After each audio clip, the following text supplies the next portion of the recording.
Mayong buntag, mayong adlaw kanato nga tanan. Kumusta? Nining oras ako na sa mag-imbitar kaninyo sa pag-iubang kanako sa paghatag og katin-awan sa kamatuoran. Mahitungod ining ginatuhuan sa pipila o lamang kay pipila kunili minilyon sa mga tao mahitungod ni ining santos or mga balaan.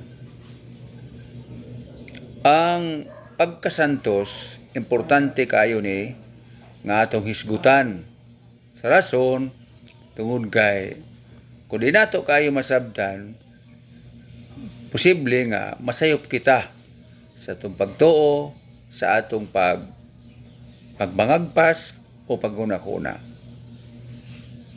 Labi na kay sa akong giingon, dili ko mapila lamang ka mga tao ang nagatuo ay tungod sa santos o sa ilang pag-ila sa santos, sa ilang pagtagad sa mga santos. Kining santos, daghaman gitawag balaan, pero ari ta mag-focus sa santos nga tao or balaan nga tao. Kaysa gingon ko nga daghaman ni mga balaan, ang Dios balaan, ang anghel balaan, ang Biblia balaan na kasulatan, ang Jerusalem nga bago balaan nga syudad. Pero din hita sa tao nga balaan or santos. Ginahuna magud sa uban nga ang pagkasantos kinahanglan una muagi labiha kadaghan kayo mga proseso susihon kung unsa gayod ang kinabuhi sa usa ka tawo. Unya himuan dayon og usa ka konsilyo para nga siya ideklarar nga mahimong santos. Paagi na sa usa ka grupo sa mga tao or pundok o usa ka relihiyon. Pero alang sa katinawan sa kamatuoran, ang nindot ngato nga basihan gayud mao ang gitawag nga Biblia, bala ang kasulatan. Kay kung mulapas na ta sa Biblia, mahitabo nga makahimo ta og mga pagtulunan, pagtuo, pangunahuna nga wala na masibo sa kaubuton sa Dios. Ang pagkasantos mga higalaw makaigsunan, dili gayud ipaagi sa mga konsilyo or kanonisasyon sama sa gihimo sa usa ka pundok nga ilado kaayo. Gani dinhi sa Pilipinas na ay may giila dinhi nga duha ka mga santos, si Lorenzo Ruiz, si Pedro Calungsod. Nga anuman nga nahimo siyang santos, anong sila raman duha, unta na pagkadaghan man kaayo dinhi nga mga membro ani nga pundok. Nganong dili man ang mga obispo, mga kardinal, uguman pa. Tungod man lagi sa ilang proseso nga ilang gihimo. Pero kung ang Biblia itong basihan, mga higalaw magigsunan, ang pagkahimong santos, dili ingon ana nga paagi. So atong ibase sa Biblia. Ang pagkasantos, requirement kayo na sa Dios nga angay buhaton sa usa ka tawo. Sa Old Testament, sa Levitico 20, versikulo 7, nag-ingon ang Dios nga kinahanglan kamo nga magbalaan kay ako si Jehovah nga inyong Dios balaan man. So requirement na. Pero pangutana, unsao man nato nga kita mahimong balaan? Tungod ba sa atong mga paningkamot magbuhat og maayo sa atong kinabuhi para nga ma-qualify ta nga mahimong balaan? Kung ang pulong sa Ginoo sa Biblia itong basihan, dili gayud na pwede. Mao na nga bersikulo 8 sa Levitico 20, nag-ingon ang Dios nga bantayan ninyo ang ako mga tulumanon kay ako si Jehovah nga nagbalaan kaninyo. Kinsa di ay ang nagbalaan sa tao? Ang Dios, dili ang relihiyon. Pero kinahanglan sa gyapon nga motuman Pero kay ang tao di mangyud 100% permanente makatuman, so ang Dios maoy magdeklarar o magmahimo sa tao nga siya mabalaan.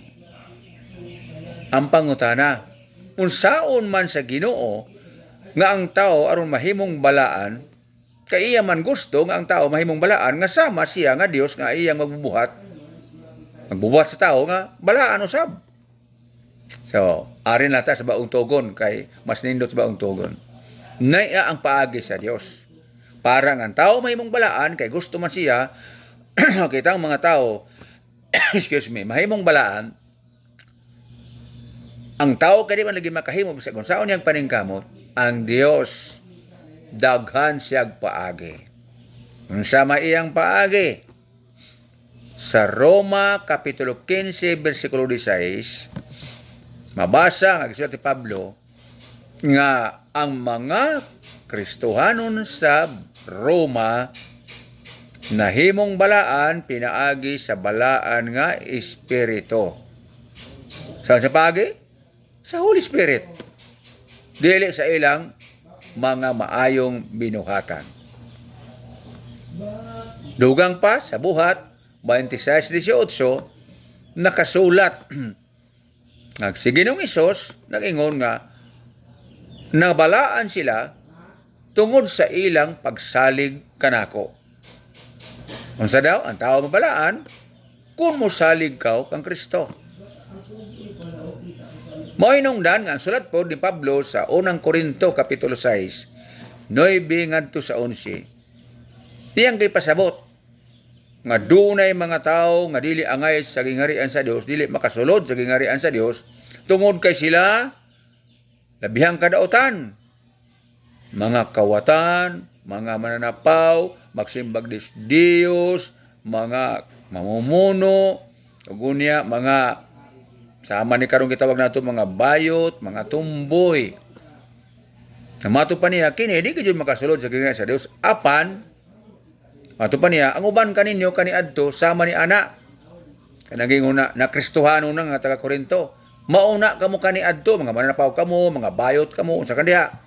Apan ang mayong balita mao ni kay kamo gihiluan na, gimatarong na o gibalaan na pinaagi ka sa ngalan ni Jesucristo og sa balaan nga espiritu. So, mao day na ang paagi sa Dios. Para ang tao mabalaan, hinluan. Nganong hinluan man? Kay nahugawan man tungod sa iyang makasalanan. Unsa may hinlo sa Dios? Tubig? No.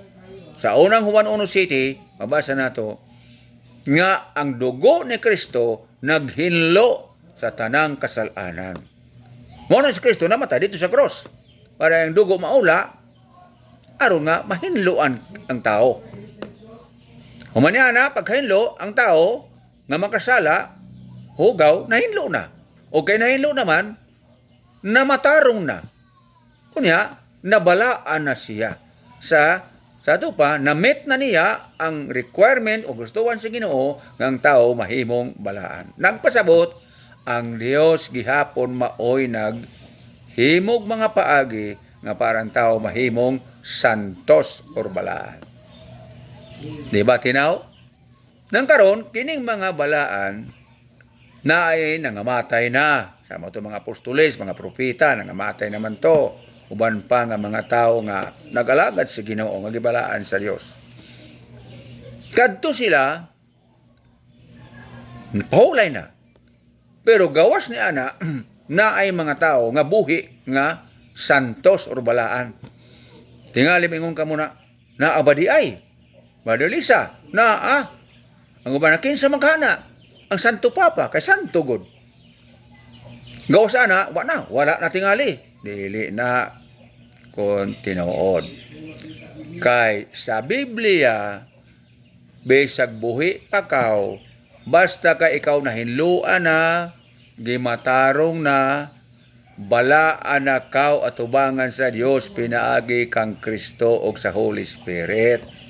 Mao na kung basahon ninyo kana mga basahon sa Roma Kapitulo 1, 1 ug 2, unang Korinto 1 ug 2, ug uban pa nga basahon ni Pablo diha sa introduction sa iyang mga sulat, gi-address ngadto sa mga balaan. Amoti pasabot, nagsulat siya aron mabasa sa mga balaan. Nakinsa may mubasa katubang balaan nga patay na? Mao ba sulatan ni Pablo ang katong mga balaan nga patay na? Dili.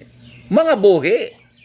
Gisulatan niya mo nang gitawag mga epistle or mga epistula, mga sulat ni Pablo, iya na pagtambag, pagbadlong, pagpadasig, pagpalig-on sa mga balaan nga buhi. Aron sila magpadayon sa pagkinabuhi diya sa kinabuhi nga balaan. Diba? Mao na mga higala og mga kaigsuunan. Kay sa Hebrewanong 4:12 o 13:14 nag-ingon si Kristo o si Pablo nga kung wala ang pagditay o pagkabalaan, dili kita makasulod sa gingarian sa Dios. Karon, importante di ay, importante. Naaday buhi, naa. Nang kadtong mga namatay na nga balaan, pwede ba ta didto nga mo sangpit, magpakitabang kita sa atong panginahanglan, labi na sa atong kaluwasan? Dili pwede. Nga anuman, kay ang mga balaan nga nangamatay na sumala sa nasulat sa Biblia, Ecclesiastes 9:5-6, Salmo 146:4, wala na gyud sila hunahuna, wala na pagbati, dili na makadungog sa atong mga pag-ampo. Gawas pa, kung gusto kita nga maluwas o katabang kanato, si Kristo ra gayod. Way lain, kay tuwa sa langit nangatubang samahan para kanatong tanan.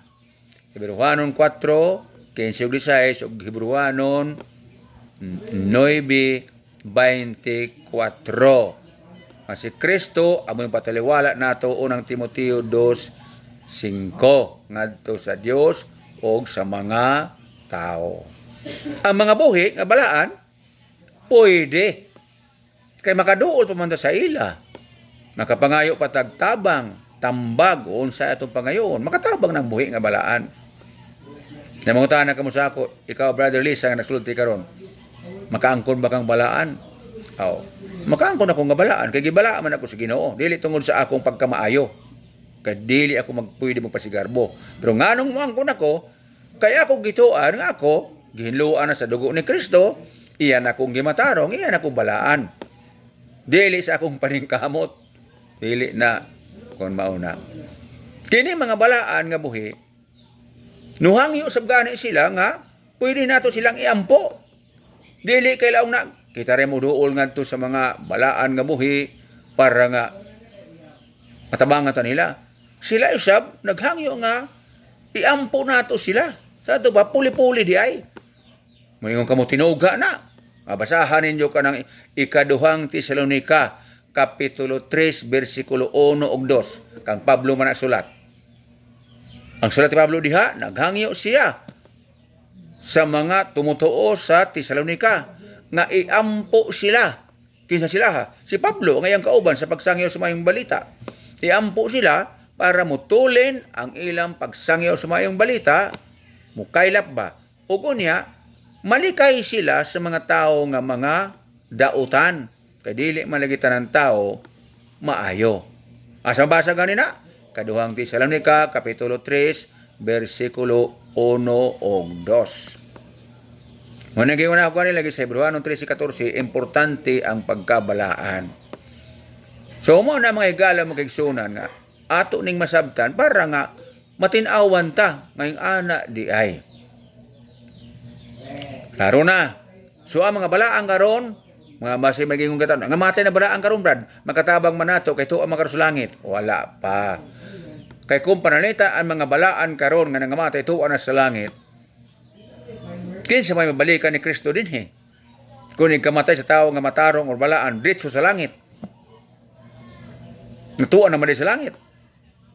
Di ba nag-ingon diha sa basahon ni San Juan, sulat isulti ni Kristo sa Juan 5:28-29 nga ang takna mo abot nga ang katong naa sa lubnganan makabati sa iyang tingog ni Kristo. Unya katong mga nangamatay nga mga daotan mabanhaw ngadto sa pagkahinukman silot, nya katong nangamatay nga matarong mabanhaw nga ngadto sa kinabuhing dayon. Kinsa man tong mabanhaw sa kinabuhing dayon katong mga balaan nakutuan sa langit, di na siya banhaw kaya naman sa langit, di ba? Mo na manghigala og mga kaigsunan. So naa pa sila wa sila mahimo. Gani wala itudlo na, wa kay mabasa sa Biblia maingon nga kung manginahanglan ta mo ampo ta sa katong mga santos nga nangamatay. As amo to makukabasaan na sa Biblia kay barag hurot naman ako nagbasa, wala ko kabasa nga nagsugo ang Ginoo, nagsugo ang Dios, ang mga propeta kinsa ka diha, mga apostoles nga okay kon mangayo mog tabang bisa kung sa klase ng tabang, ampo mo sa mga santos nga nangamatay. Wala na. Kung naaman nagtudloan na, naira po na. Siya ni manubag sa Ginoo, nga nagtudlo siya na, unya, ang mga tao sa gitudloan niya, may to usab. Muna daghang karon ng tao na nasalaag. Muna igalag soon. O kung niya, minguna, usa man ng balaan, ato ni pasidunggan. Yes. Dili nato pasidunggan kay ingon nato ng himuong patron, nga itong pista-pistahan, wala na lagi sa Biblia. Ato ra ng mga pamaagi o pamaagi ra sa mga tao na naghimo ni ana. Pero kung sa Biblia basihan, wala na siya. Kaya palihog ko no tagae ko og usa lang ka teksto o pila ka teksto Biblia nga dunay balaan nga nangamatay na sama sila si Moses, kinsa ra katong mga propeta sa Old Testament, si Abraham gitawag man sa pagtuo nga sa panahong Kristohanon. Na ay na-record sa panahong Kristohanon nga kini mga tawhana nga mga balaan sa Old Testament. O sige, naghimo ta og mga pasidungog. Muna silang patron. Muna nato silang larawan. O kunya, pistahan nato. Wala na pulos sa Biblia. So, nakita nato mahigala o mga kaigsunan. So, siguro, klaro kayo. Nga, bot ko pasabot ng pagkabalaan, kaubuton sa Dios dili ato iya buhat sa Ginoo. Ang balaan duha klase, na ay patay, na ay buhi. Gani kung basahon nato ang 2 Korinto 13, 12-13 na ingos Pablo, ang mga tanang mga balaan nangumusta kaninyo. Kung balaan nga nangumusta, nagpas buhi na amot ipasabot ni Pablo.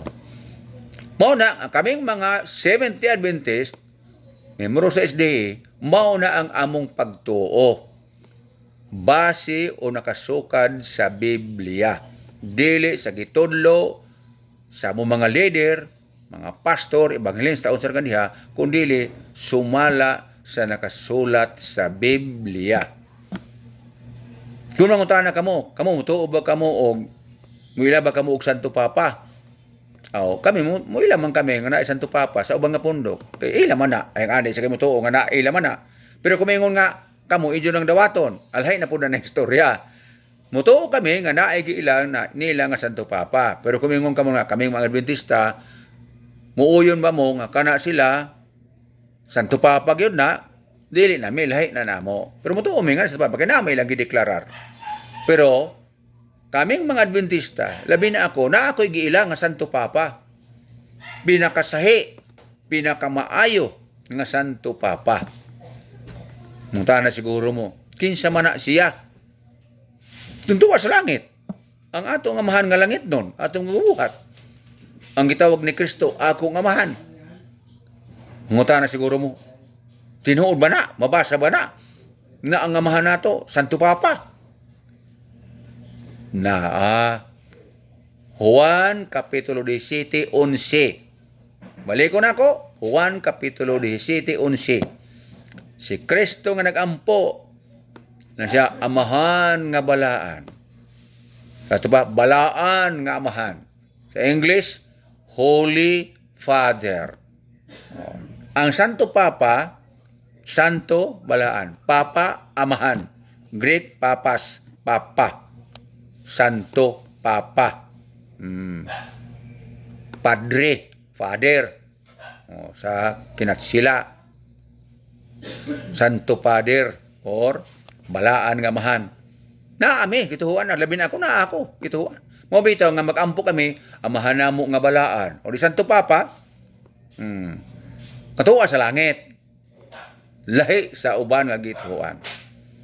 Busa nang hinato mahigala makaigsunan nga inyong nasabtan kining akong gisaysay kaninyo ug nang hinaot ako nga natin-awan kamo sa kamatuoran nga akong gipadayag. Og naamoy pangutana, pwede muhatag ako sa akong cell number, Smart 0907 9000 765. Alikon ko 0907 9000 765. Pwede ka mo sa ako mutawag. Bisag unsang orasa kay ako nang tubagon. Ang ako ditoyo dili aron pagdaot, panghilabot sa uban kundi paghatag ra og katin-awan. Kay ni akong programa Katin-awan sa Kamatuoran, pagtin-aw ra para ang tanan tawo makaalagad sa husto nga pagpangalagad diya sa Ginoo. Ang unang hinaot sa bako nga unta na atong isalikway o biyaan katong sayop o dili tinuod nga pagtulunan ug atong dawaton og kinabuhian ang husto nga pagtulunan nga gikan sa Ginoo. Daghang salamat. Mayong buntag ang Dios maga panalangin kanato nga